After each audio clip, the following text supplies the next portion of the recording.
Kamongameli wezwe izolo ibiqondiswe kwabadla izambane likaMpondo nabacebile. Akazange asho lutho oluthinta abantu abanhlwempu nabahlali basemjondolo.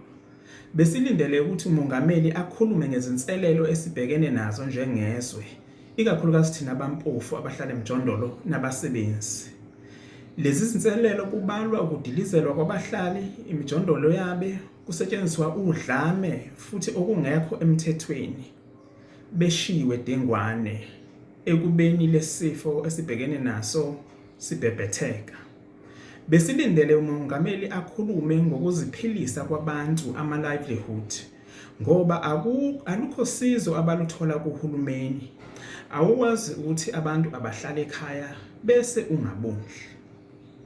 Asho nokudla kukahulumeni ukuthi kutholwa abanjani, kutholakala kanjani.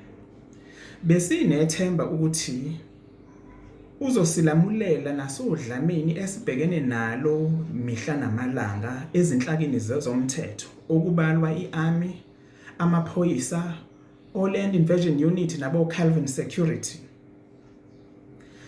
Kusenemiphakathi engakabi nawo amanzi nama-toilet. Esontweni lesikhombisa izwe lavalwa. Sifisa ukuhlinzekwa kwabo bonke abantu ngamanzi nama-toilet, bahlinzeke ngokudla ngaphandle kokucwaswa noma ngayiphi indlela. Sifisa ukubona iNingizimu Afrika entsha emva kwalolu bhubhane le-COVID-19. Ngakho-ke siyathemba ukuthi inkulumo elandelayo kamongameli iyozithinta lezi zinto bese isinikeza ithemba.